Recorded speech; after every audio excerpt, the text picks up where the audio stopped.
Now, before we return to the conversation, a look at the cost of living in numbers. Despite government data indicating a drop in the price of key commodities, millions of Kenyans continue to struggle. With 4 in every 10 earning less than 150 shillings a day, poverty levels are deepening. Economic experts warn that living conditions have worsened over the past 2 years, surpassing even the hardships of the COVID-19 pandemic. Jimmy Mbogo reports. Just 2.5 years into the Kenya Kwanza administration, more Kenyans have fallen below the poverty line, worse off than during the COVID-19 pandemic.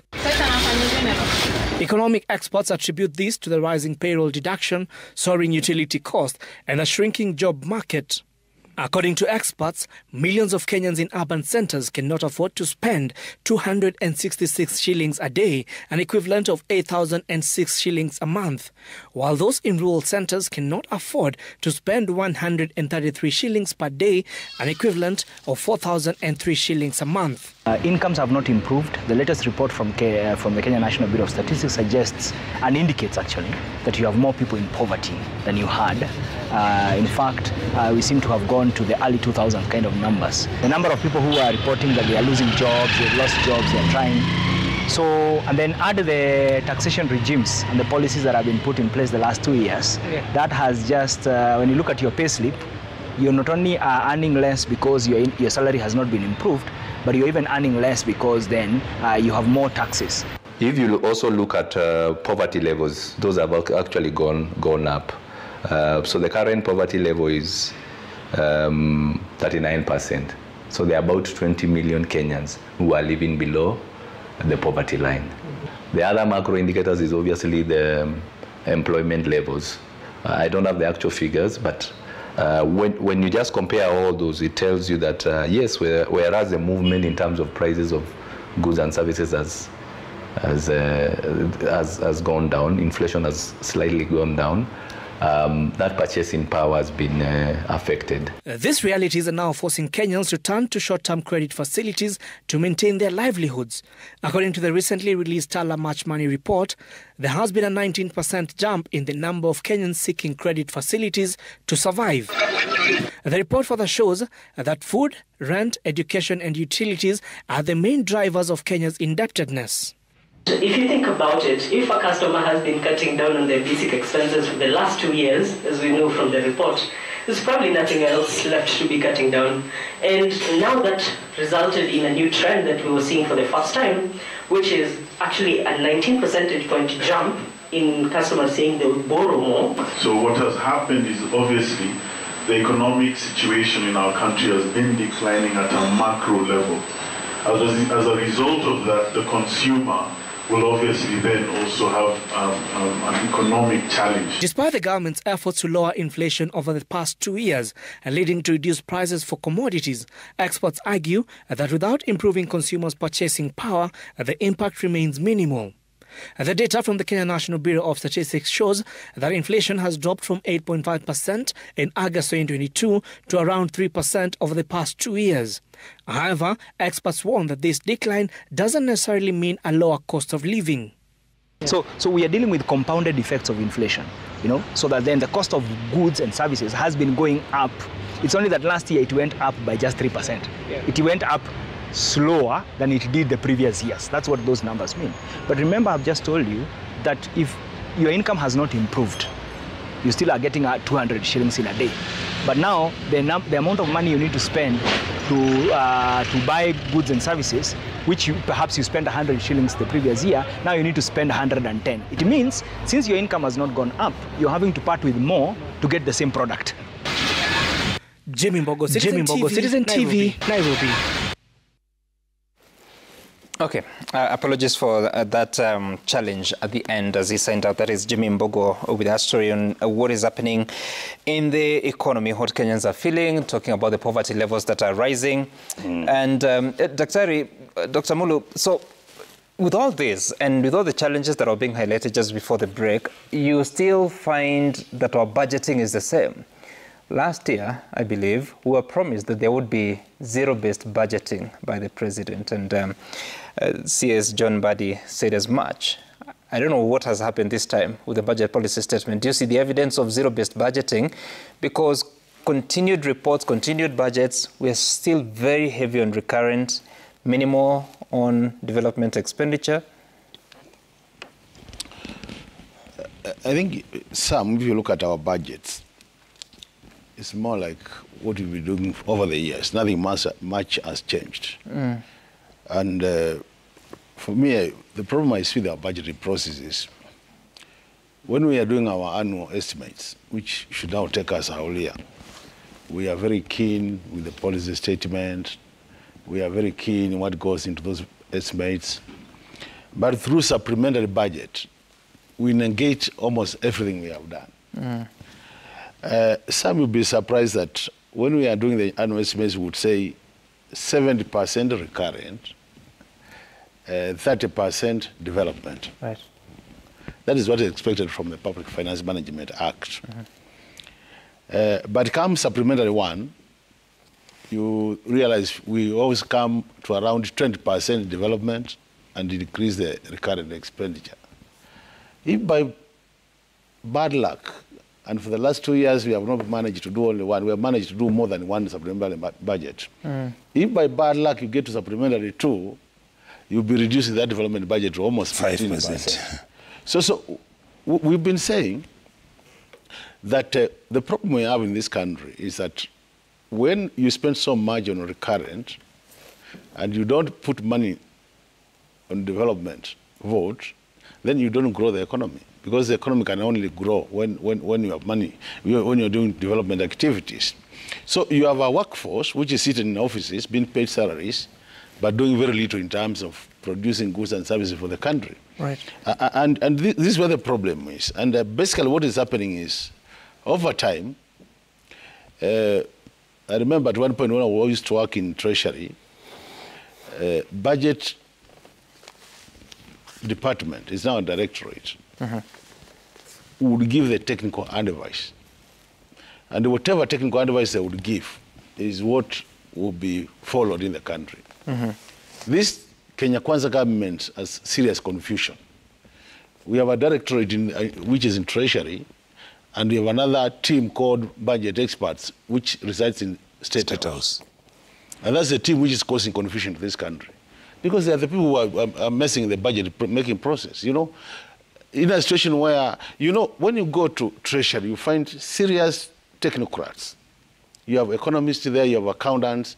People will do a serious research before they come up with the figures. People will look at the historical data, saying, where have we come from, what do we need? People will look at the national priorities as for the Vision 2030. But then you have another team which is so much guided by the political interest of specific people that at times, because I interact with both teams, being a member of the budget committee, and very soon I might be kicked out there because you're not saying the truth. Why would you be kicked out? Anytime I interact with the technical people from Treasury, there's serious frustration, I can tell you for sure. Because they hardly, you know, they're just there, get documents. You remember at one point in this show, Sam, you asked our old PS where the levy for the vehicles was coming from, and the PS could not tell you. You remember? Yep. That was on air. On air. So it just tells you where we are. That we have a messed budgeting process, and then when things come to Parliament, it is even worse. Last week we were doing the supplementary budgets, and then Onyong and my friend Kalori, we go to what we call Committee of Supplies. Committee of Supplies is now where you put money to specific sectors. You say agriculture is going to take this money, water is going to take this money, roads are going to take this amount, and then you can look at the details. We were about 60 members in the House in the earlier motion. When this motion was now, when the Speaker says next order, and the order was Committee of Supplies, we remained about 5 people in the House. Wow. And you could see people trooping out to the tea room. And I asked myself, they're not interested. I thought budgeting is a key responsibility of the House. And this is where, if you are a serious member of Parliament, you should be so keen to know where your money is going, how much is going to your area. But now everybody's trooping out. And that's why you see we have such serious issues with equity in terms of our budget. If you analyze the budget critically, and I've seen Dr. Ruto there making comments, and I've said, I wish our researchers could take time and analyze budget into details of where is this money going in this country. Yeah. Some will be surprised. That's why you hear some members who are saying some counties are getting $1 billion worth of roads, others are getting 550 million, others are getting 100 million, others are getting zero in terms of roads budget. Right, right. So we have serious issues of budgeting. And I say, if we really want to help this country, before I conclude, Sam, if we really want to help this country, we need to ask ourselves issues of equity. Every Kenyan pays tax. It is this money which goes to consolidated fund so that we're able to fund our development activities. And since every Kenyan is paying to the consolidated fund, then I think basic reasoning demands that then as we share this money, we should be able then to factor in every part of the country. Okay. And I like Honorable Karoli. He has been so keen on that. Actually, if anybody listened to him, he has always been saying, can we get a listing of how much, when we're doing a budget, can we break it to a level that we say how much has gone to Homa Bay, how much has gone to Kitui, how much has gone to Kisii, so that Kenyans can see the image of where our budget is going. All right. I think it's critical, and I want to say this, is the public debt. You know, some will be surprised. We are talking about a public debt of about now 12 trillion. Now, if you talk about a debt of 12 trillion, when it comes to debt repayment, it is still every Kenyan who will pay that debt. Correct. And if you see the way the debt is being used, there's a lot of skewness to some regions. Because you find some regions have serious roads, other regions have no roads. But when it comes to paying that debt, every Kenyan will have to pay that debt. So these are the issues. And really, I think this government... Yet Parliament is supposed to be looking at all those things. Yeah, but I've told you what the Parliament we're talking about, Sam. I've told you. So just before I get to the other panelists, is there zero budgeting in the current BPF? No, it's just on paper. No. Practically, there's no zero budgeting. Zero budgeting means start from the scratch. Let's agree, this year, what are our priorities? Can we budget for them? What are the consequences? Because that was a promise made by the president to the nation. The consequences are still issues as usual. And you know, Sam, we've said many times, and I think it's important to get, let me put this point clear. One of the things, I think, where the Kenya Kwanza government got it wrong is that when they came to power, they thought everything which has been happening for the last 60 years or so was wrong. They changed the education system, they changed the funding models, they changed our NHIF to SHA. So I think they have been biting more than they can swallow, and it will definitely hang somewhere. Are you looking for the word choke? Hesbon? I didn't want to say to choke them because choking leads to death. Okay. That's why we need to find solutions to rescue the situation. So Hesbon, so government in this country appears its policies have very severe consequences on the people. The government expenditure itself. Yet in other countries, they're able to continue running the government, but also the affairs of the people running smoothly. So what is that we need to do in especially government expenditure so that you reduce the negative effects on people's lives and livelihood? Yeah, thank you, Sam. I think the issue of government expenditure and the overall budgeting space is one that has been building up for quite some time. And much as our legislators here also feel helpless, I think the build-up is very clear. First, it began with the promise that we would go towards zero-based budgeting. That is not happening. But we all know that budgets are approved by Parliament. And Parliament, therefore, takes a very strong position in that. Secondly, we have the NGCDF, which is 2.5% of our budget. What is the incentive to reduce the ceiling on the revenue side if the NGCDF is a factor of how much the budget is? So the discipline on the side of revenue is challenged because of that gap, and that's a fact. Now, you come down to the expenditure side of things. We focus more on the income.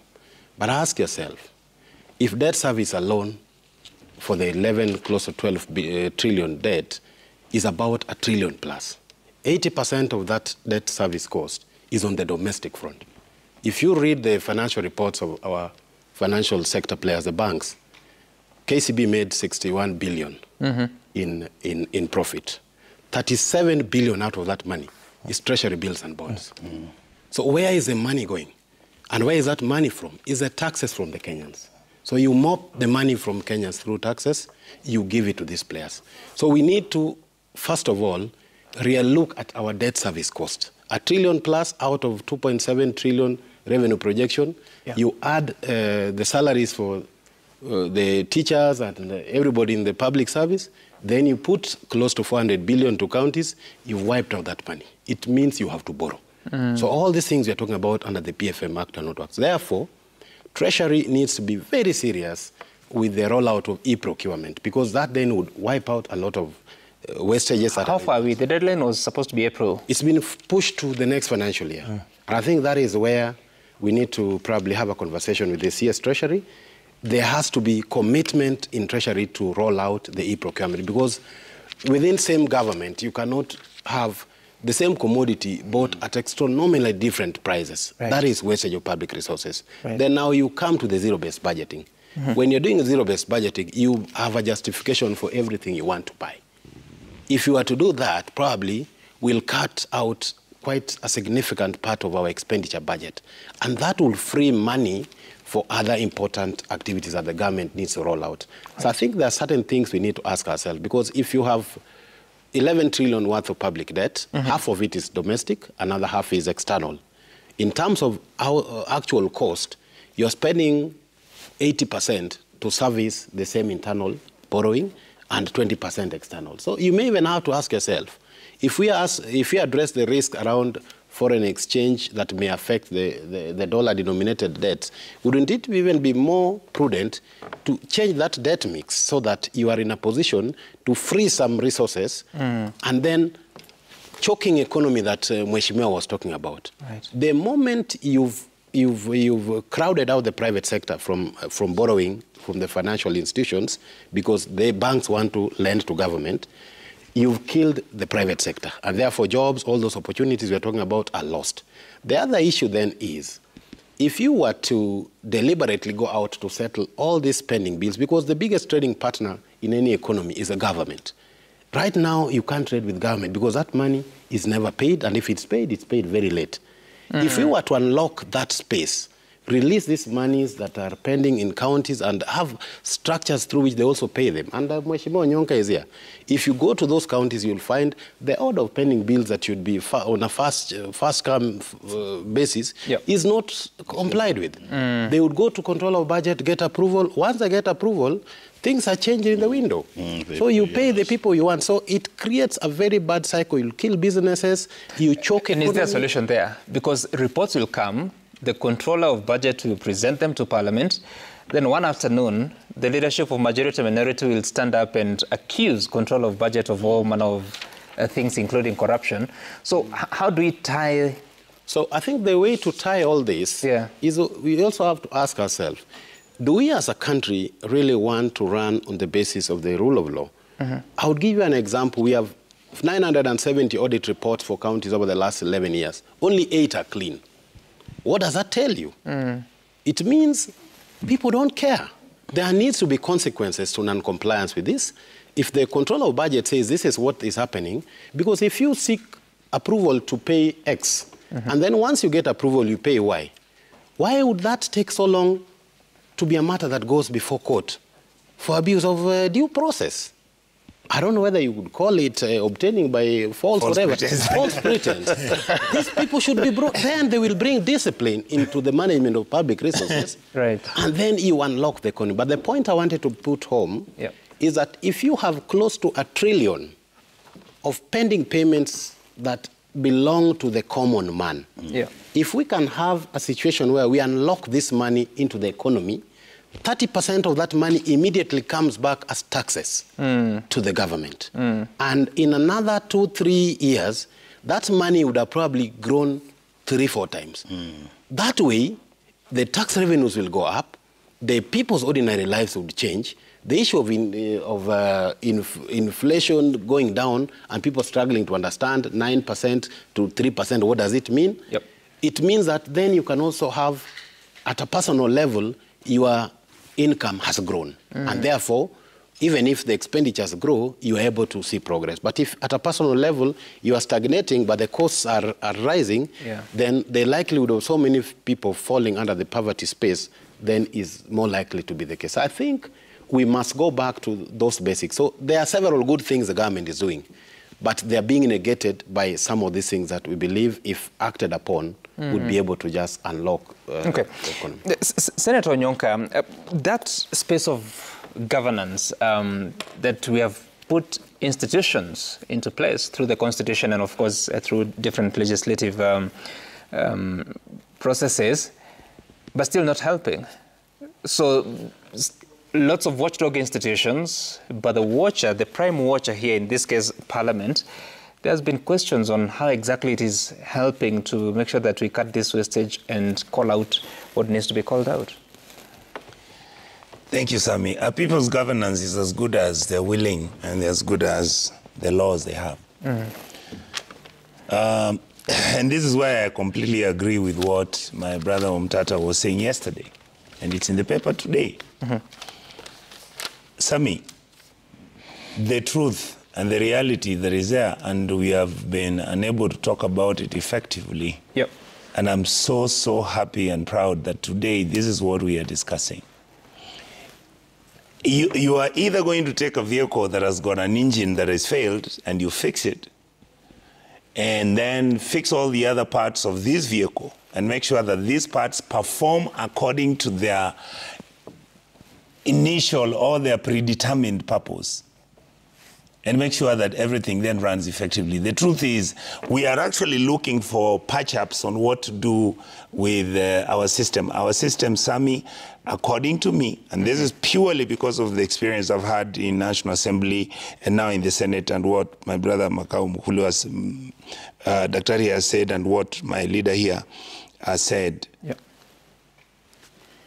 We never want to use that which works in our country. Why? Because deliberately we take that one which doesn't work because it's easy to manipulate it. It is easy for us to budget for corruption and for wastage without us basically accepting that there are certain things which have to be done to make sure that our economy is managed prudently. You heard what Karoli Omondi has just said, Mheshimiwa. Why have we refused to accept the template for CDF? Money comes, that money is allocated to projects. Those projects, then you have every project, Sami, is coded, you see. And the coding tells you you are going to do a classroom, and that classroom, the money comes to the account of the school. Right. You see. And there is a PMC or there are government officers who then manage that project, and it's done. And everybody is paid. And you are told if you have any pending bills, money will not be released to you. So what have we done with the county governments, for example? The PFM Act, kaput. You are looking at every single policy that they are supposed to observe and implement, zero. Many of them are actually doing, basically going the bad habits like the national government. Once you have budgeted, the next thing you do is supplementary one. If need be, you come to supplementary two. And there's nobody, and the Senate is supposed to oversight this county government so that they explain to you, why are you even bringing supplementary one or two? Nothing happens. You see what I'm saying? Then the reports come to the Senate, and the report arrives at CPAC, and you find somebody has paid a legal firm 900 million. You are a lawyer. For 2 cases. And it was not about going to the moon or something unique. 900 million. And we make a recommendation from the committee that we need ESCC and DCI to proceed with prosecution. Nothing. Then you now roll back and begin to look at everything that is going on. And I am very, very, very comfortable saying this. Look at what Kangata has done in Murang'a. I mean, every solution to the problems of our country are commonsensical. You don't need really space scientists and geniuses to tell you that what we are supposed to do is this and that and that. Like Dr. Makali has said, all the technocrats in the Ministry of Finance, the Ministry of Economic Planning, and let me call it the Treasury. You're right. All right, and the central bank and all that.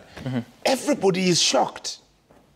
Because today, they are not sitting and looking like my brother Karoli said, and my brothers also mentioned it. Look at the data historically. What has it done to us? What are the challenges the country has faced over a period of time? What were the solutions that were recommended before? And what are the solutions we have now?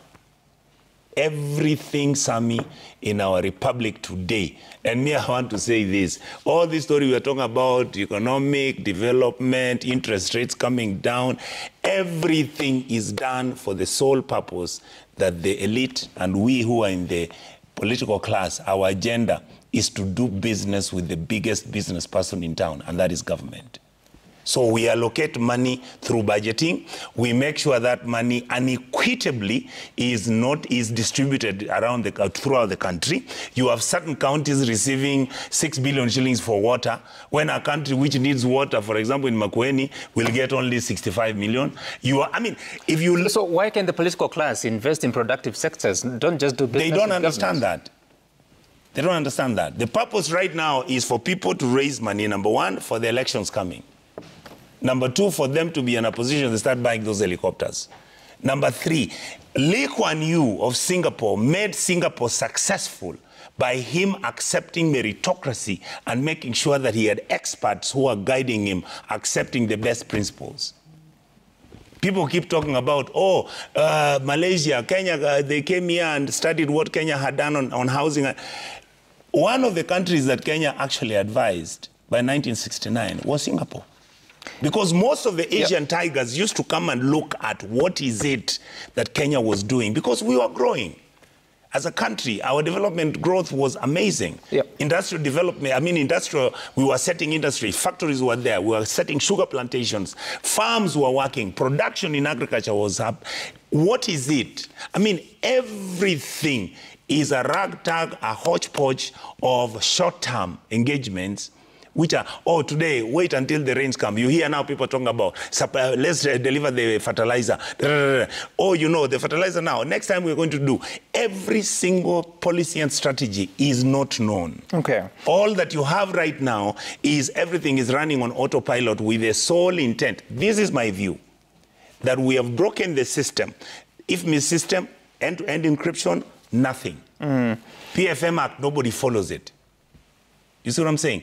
And like my colleagues here have said, and there are no consequences. The government then came in and decided to tackle very critical and fundamental functions in our republic. Health. You now want to change the whole system. It doesn't happen that way. We could have picked what was working from NHIF and move on to improve on it and upgrade it. All right. You are looking at education, the same thing that is happening. You have even right now people telling me that my kids who are supposed to go to school cannot learn mathematics. Who got into us? Everything in this building, the lights, everything you see, this pen, it's maths which designs this pen. Mheshimiwa Omondi, the government exists to, at the least essence, to provide basic services, provide common goods. We're talking about education, health, roads for the sake of transport and others. But in this country, apart from the taxes, pay as you earn and VAT, now you have to pay an affordable housing levy to build houses. You have to pay social health insurance fund deduction for health to be provided to you. If you take your child to the university, you have to pay what was the new university funding model to take care of your learners, despite having paid all these other taxes. What are you turning to? At the same time, you have to pay road maintenance levy to build your roads or to maintain the roads. You have to pay railway development levy to maintain the railway or to develop the railway. And still, on all these things, everything that you buy that has these rates, you also have to pay the value-added tax. When then do we stop? Because it looks like the burden is so heavy beyond what you'd call the mainstream taxes. Yeah, I mean, I saw a clip of an Indian member of parliament talking about everything in India revolving around taxation. What you make, you are taxed. What you buy, you are taxed. What you eat, you are taxed. Everything. Yes, governments are supposed to exist for the welfare of its people. But the government's only source of income is taxation. There's no other source that the government has. So basically, government is a social contract where people agree we will all contribute something to defend ourselves, but also to provide basic necessities for us.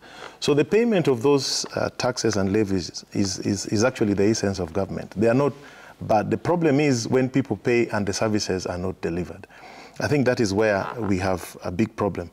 But let me begin by building up on what my good friend Senator Onyonka said, that Singapore came to learn from us.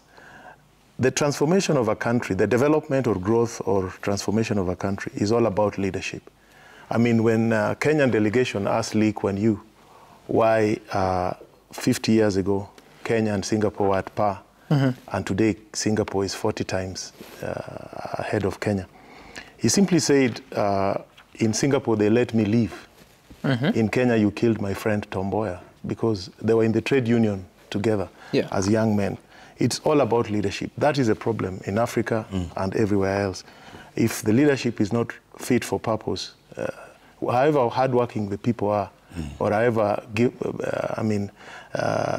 gifted the country is by natural resources, nothing good will come out of it. But let me also build on what Honorable Makali mentioned, the equity in terms of our budgeting process. I've actually proposed an amendment to the Public Finance Management Act, which, if accepted, it is being processed now, will provide for a mandatory sector-wide summary of development expenditure by constituency. Because the courts have resolved that constituencies are not development units, what we are saying, each budget in every financial year must give a member of parliament sector-by-sector summary of the projects in the administrative units, what we call the admin units, within that constituency. So that if they tell you we are going to spend 175 billion on roads, we will know how that 175 billion is divided by admin units that constitute a constituency. If it is water, it will be the same. If it is health, it will be the same. That transparency will enable members of parliament and members of the public to interrogate a budget and see whether principles of equity as enshrined in our constitution are being adhered to. But we must call out Treasury. Actually, frankly speaking, I found the current budget policy statement underwhelming. I thought they were applying the usual to very unusual circumstances. Number one, there are 4 or 5 things that I thought Treasury should have come out very strongly about. Number one, there's something called Treasury Single Account, where all government revenues would then be in one single pot and for purposes of transparency. They are claiming that is the e-citizen. And actually, we must give government credit for leveraging technology in terms of collection of revenues. Since e-citizen came into existence, from 1.5 billion a month, the revenues collected through that system is now 15 billion. So you can see how that is helpful. But we have not made the transition to a Treasury single account. We have not made the transition to zero-based budgeting. We can't do that until we make the transition from cash basis to accrual basis accounting. We have not even, as our good friend Esbon said, e-procurement. And the Treasury doesn't seem to be very concerned about these things. If you read the budget policy statement, there's no hurry. There's no enthusiasm when you go through it. And to make matters worse, if you read that budget policy statement, something that really worried me is that when they're talking about the fiscal risks that we are going to face in the next 12 months, there is no mention of what we would call Trump-related policy shocks. If you look at the pronouncements of Trump and the actions he has taken since he assumed office, the last 60 or whatever, 100 days or so, is it? Or 50-something days, I don't know. Yeah. If you look at that, direct contracts affecting Kenya alone in energy sector, education sector, health sector, and trade and investments is 98 billion. These are contracts that had already been signed with various private sector intermediaries for purposes of activities in Kenya. All that is gone out. If you look at the direct support to the health sector through medicines and the rest, is another 50-something billion.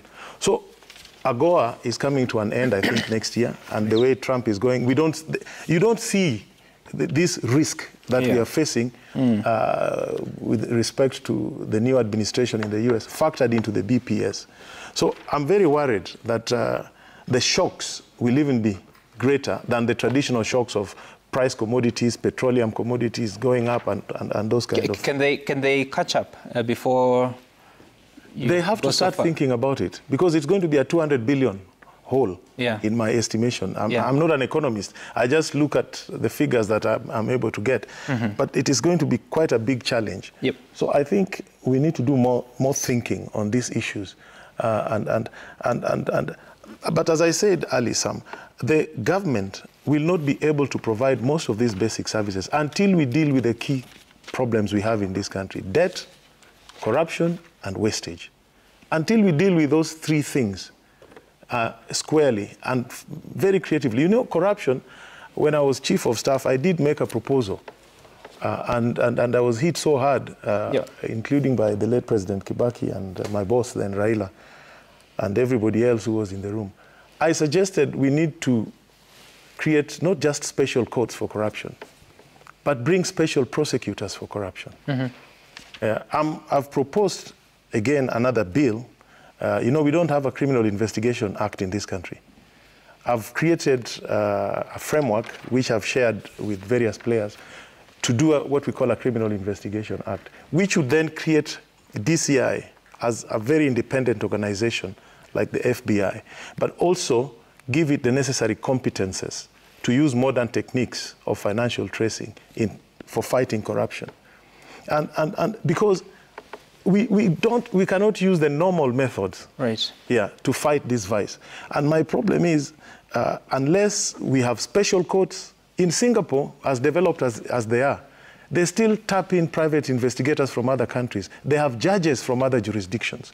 Why does Kenya feel we cannot have special courts that are manned by judges that we cannot corrupt, investigators we cannot compromise? Why? If we really want to fight corruption, we must really think out of the box.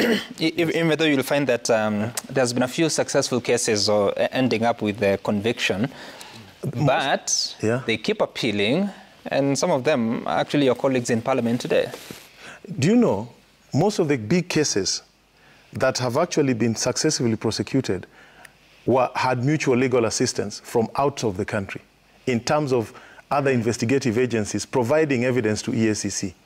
Yes, I don't want to mention all of them because some of my colleagues. But if you look at those cases, and I've followed, and I know I'm very familiar with most of them, the evidence did not come from Kenya. The evidence, the evidence came from South Africa, the evidence came from Switzerland. Yes. So we need a multilateral framework for corruption in Kenya. Now, there's a Kenyan who posted something yesterday that got a lot of attention on social media. The name is Cecilia Mburu, that after 6 years of running my bar and restaurant, a business that survived COVID despite the fact that it was closed for over 8 months in 2020, I finally closed the doors for good. And of course, complaints about what has been going on.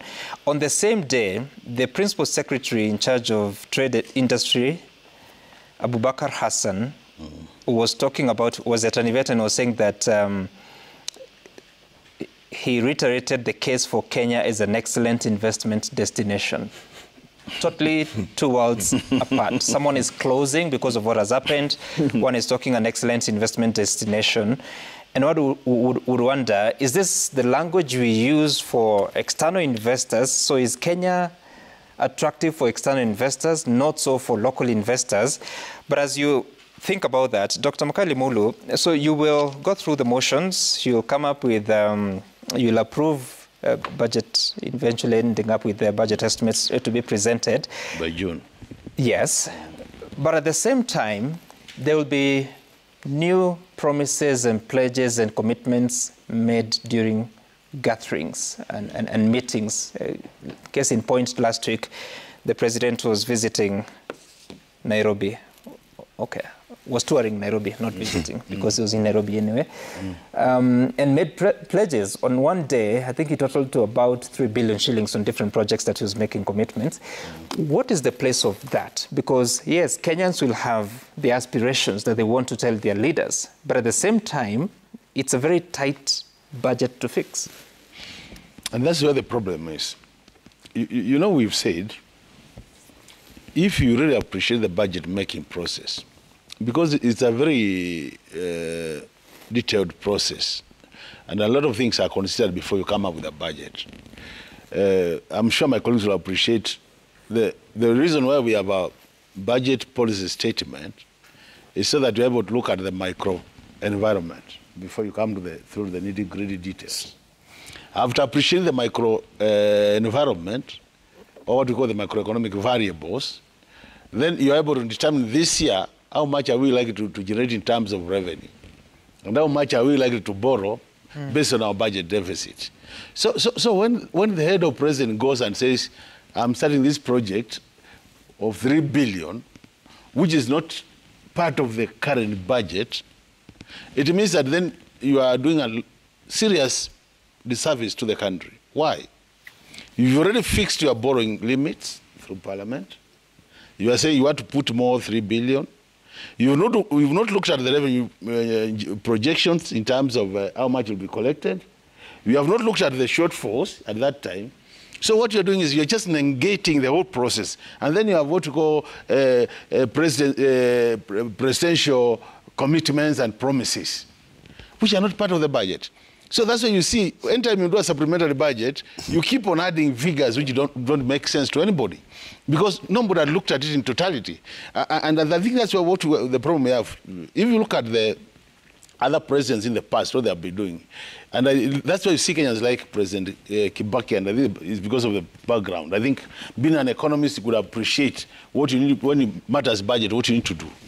That for you to make that declaration that I will be putting money here, first of all, you must have your technical team looking at what is the implication of this figure. Can it be factored into the budget? If not possible, then you say, we'll be considering that in the next budget.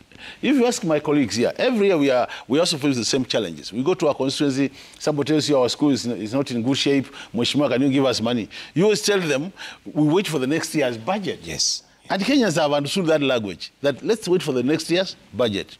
This is a situation where we have the head of state who doesn't know that you can promise people something in the next years, because your financial years is a rolling thing. But every time you go, and then the other thing which makes it even worse, you know, our president can hardly sit in the State House or in his office. He's all over the place. And then time you face the voters, they will all keep telling you, Bwana President, we don't have this, we don't have this, and just to manage their ego. That's why I really like him, because he's a guy who promises, and he can promise anything. I just like, every time I see him, I say, he can promise anything, he doesn't care whether to be implemented or not implemented.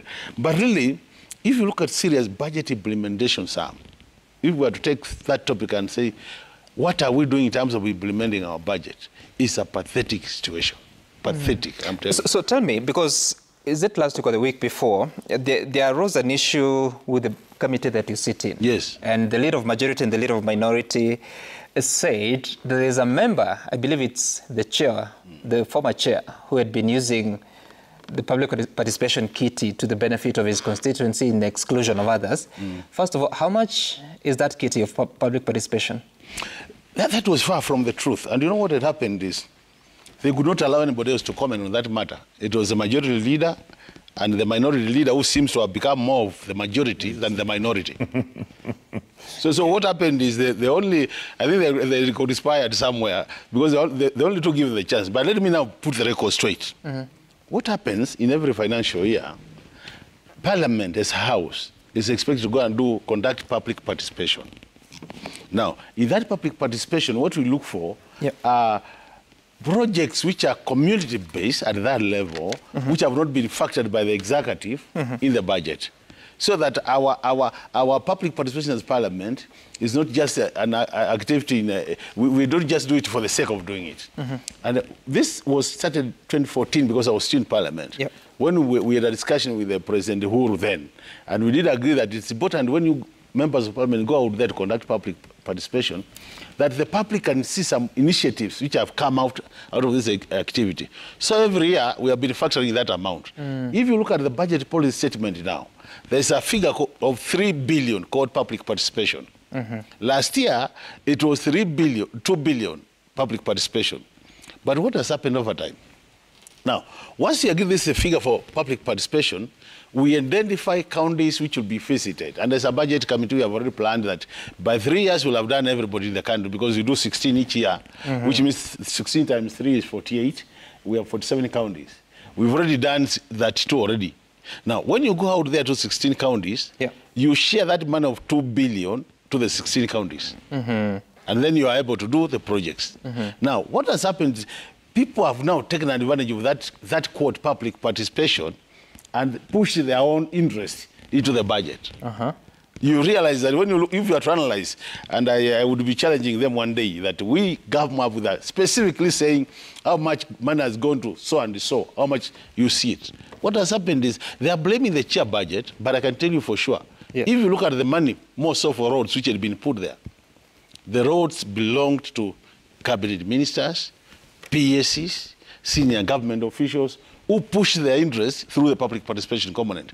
And that's why you could hear the figure was being mentioned about 19 billion. The budget committee had only 2 billion. 17 billion was personal interest. And that's what I was telling you, because it seems that the budget is now being prepared somewhere else, which we don't know. That's how you get these figures coming to it. But the reality is we have only, last year was 2 billion, this year we have 3 billion. And this is the budget policy statement. But And that accusation that Dindi Nyoro, former chair budget and MP for Kiharu, has been taking advantage of his position to take resources to his constituency, is it possible within... Not within the budget committee. That's why I said that discussion would have been held somewhere outside, not within the budget committee. Sami, could I just chip in? I know Hesbon should speak next, but because I'm very passionate. My brother, Daktari, is being very kind.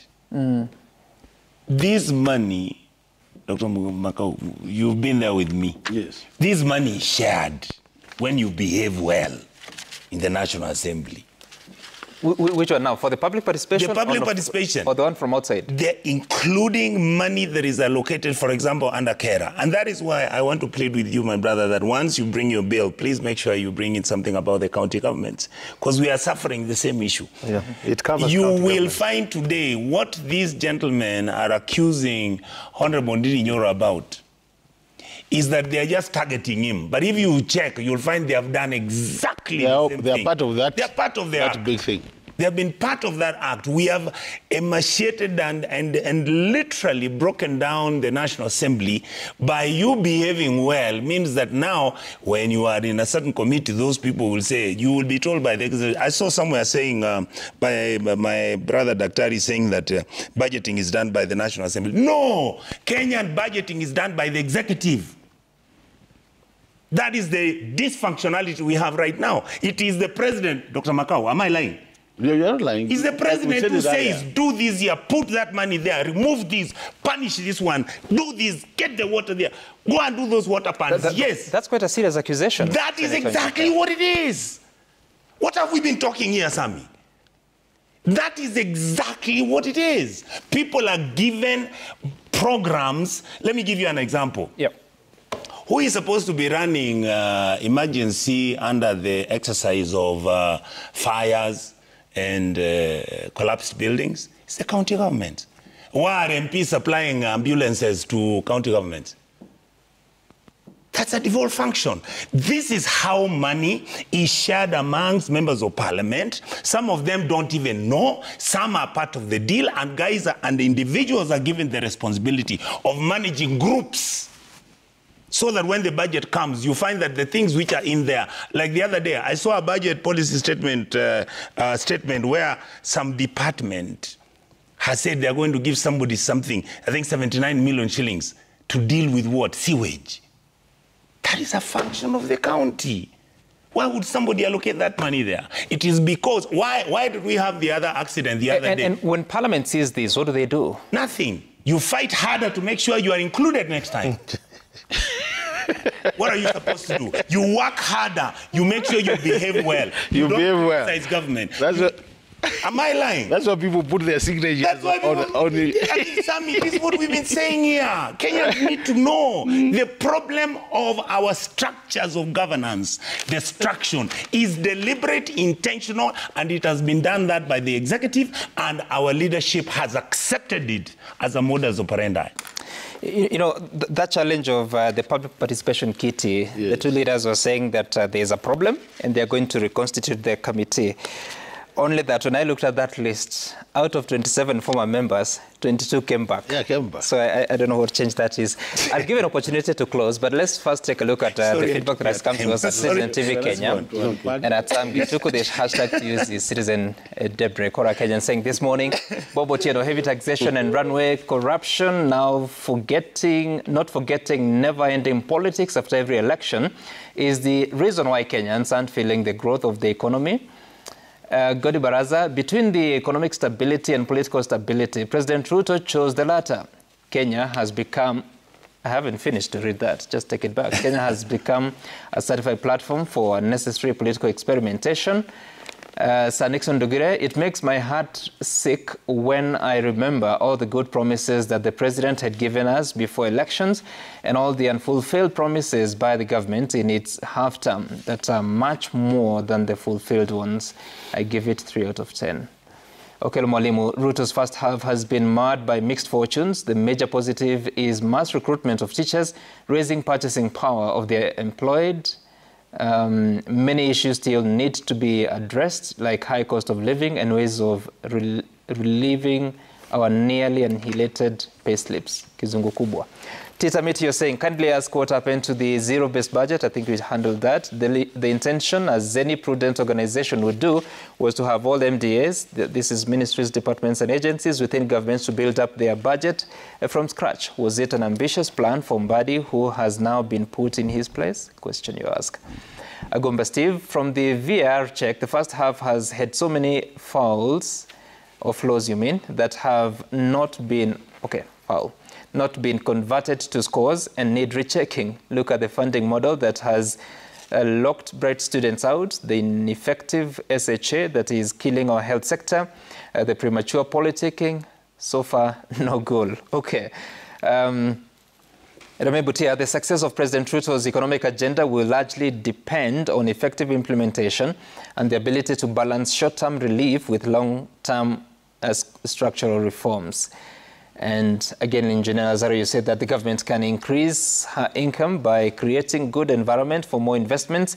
The naked truth, the current regime prioritizes too much talking and attention-seeking instead of working and dwindling economy. So, Mheshimiwa Omondi, please help us with the solutions as we conclude the conversation. Moving forward, what we must do, at least for the next 1 year.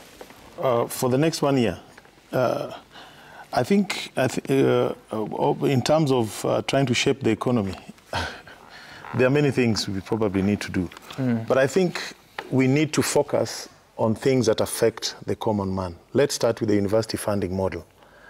I mean, just how to finance students cannot be such a headache that for a year we can't solve it. It is such a very basic thing. Yep. When the model was brought to Parliament, I did point out that the criteria they were applying was wrong, because they had things like polygamy in there to be a consideration, how many wives your father has and all that. I mean, it is very simple. Students have a history, and that history is in the high schools. We know who has been receiving financial support from Wings to Fly, CDF, donors. Everybody knows that. So let the students apply for the university funding while they are still in high school, where their teachers can help them, and there's also internet access and all those things. And then transfer that financial record into the portal where their assessment is being done. And then capture the data of the parents, because every parent has a phone. And from someone's phone, you can actually check all the data transactions and all. And you can see the income. You can go to, all this information. You can, in other words, use financial parameters, not socio-economic parameters. Just use financial parameters. So I think we need to solve that. We also need to solve the SHA conundrum. We cannot I mean, when people go to hospital and they don't get treatment, or when there are all these challenges, that is not good. I think we need to focus on this. And my recommendation there is deal with the historical issues and let this new model grow organically. I have a lot of problems with the 104 billion that is being committed to develop an information management system. And I've pointed out that 104 billion was the first Eurobond we borrowed. I do not understand how an information management system for managing medical information, track and tracing of how medicine has moved, can cost 104 billion. There's a problem. And we don't need to hide. Let us just deal with issues, the big policy intervention. Can Parliament do anything on that? Because the Auditor General has spoken about it. We spoke about it. We raised it. I mean, he was there. That's what I'm asking. Yes. Now, the Auditor General has spoken about it, that the procurement is flawed. Yes. That there was no budget. Sammy, what did you expect? And you see, the problem with it is not being funded, but it is being pre-financed by Safaricom. Yeah. You know, Safaricom is cash-rich. Yeah. So, and they become, I said in Parliament, this is in public record, they are very notorious for financing opaque projects. Yes. This is not the first one Safaricom is financing. That's what I'm asking. Yes. Are there consequences? Because the president owned the system and said that that's why I brought the consortium of 3 companies. It's opaque. But you see, when you have a commitment of 104 billion, you know, I say instead of that Parliament, that contract was never brought to Parliament. We never looked at it. Thank you. We never looked at that contract. I asked for it. I said it should be brought to us. Yeah. Because there are the underlying government contingent liabilities by way of guarantees of payment. But it was never brought to us. Yeah. And if you take 104 billion for an information management system, the legacy debt to private hospitals is 30 billion. Yes? You are still left with 74 billion. Yes? If you look at the cost of underwrite, I mean, it is 104 billion is $700 million. And I said, look at the big insurance companies. How many are, the core capital is $700 million, and how many people they serve? And how many, Okay, so all right, let's close it. Hesbon, my time is gone, but please, in 30 seconds, if you can. Yeah, I think by and large, the half-term for the Kenya Kwanza government, there are definitely good things you can speak to, especially in the agricultural sector. What has happened around the sugar growing areas, tea production numbers are up, fertilizer subsidy, those are good things you can deepen. But then for the MSME sector, there are challenges there. We need to probably ring-fence enough resources to support the businesses to thrive. On housing, probably a very good idea. We can look at how that modeling and financing is done so that then the anger from the Kenyan people around the raid on the payslip can be eased. And then when it comes to healthcare, my colleague has already mentioned, SHA can be revamped because around issues of chronic diseases, it's perfect. But in other areas, it's doing very badly. And then finally, on digital superhighway, it is a gateway to so much that we can do differently. So there are things that can be done differently. But overall, I want to end by saying the fiscal deficit was projected to be at about 3% by the end of the 5-year period. Yes, there's been a decline to about 5.2%, which is largely along the way. Can there be enough discipline over the next 2 years to ensure that that happens? Because with that, then you are able to manage the public debt scenario much, much better. All right. I have to thank you, Dr. Makali Mulu from Kitui Central, Hesbon Omolo, financial specialist, as well as Richard Onyonka from Kisii County Senator, and Karoli Omondi from Suba South. Thank you so much for making time for us. So much feedback that is coming. Please keep the conversation going. You can continue with it at Citizen TV Kenya. At some you took the hashtag to use this Citizen Daybreak. That's our time. Safina Changoma is up next with the Matter Social. Stay tuned for that. Bye for now.